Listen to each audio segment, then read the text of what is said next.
Well, let's turn to Your Voice, Your Vote coverage as we are nearly 4 months out from Election Day.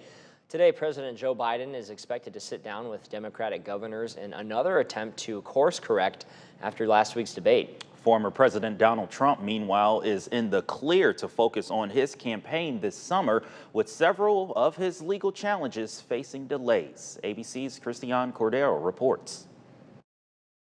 Today, President Joe Biden is set to meet with Democratic governors, rallying support after a week of setbacks. At a private fundraiser Tuesday, Biden again apologized for his debate performance, saying, "I wasn't very smart," adding he was in at least 15 time zones before the debate, and that, quote, "I didn't listen to my staff," joking that he almost fell asleep on stage. Biden returned to the U.S. 12 days before his showdown with former President Trump. During the debate, Trump spewed an arsenal of lies, including that everyone wanted Roe v. Wade overturned.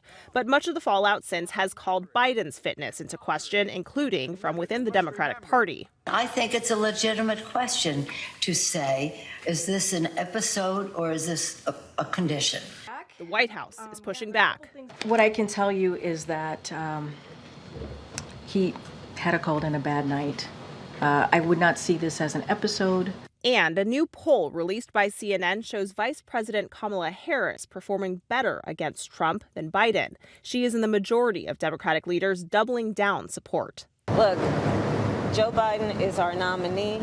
We beat Trump once, and we're going to beat him again. Trump was set to be sentenced this month following his conviction on 34 felony counts in his hush money trial. But the judge now pushing sentencing back to September after the Supreme Court's landmark decision granting Trump broad immunity for official acts. A president has to have immunity. Judge Juan Merchan says he'll consider what, if any, impact the ruling has on the case. The growing pressure on President Biden in the almost week since the debate has turned his re-election campaign into a message of reassurance. Meetings with governors, congressional leaders, more press availability, including the first post-debate sit-down interview with ABC News on Friday, are all part of Biden's response. Christiane Cordero, ABC News, Washington.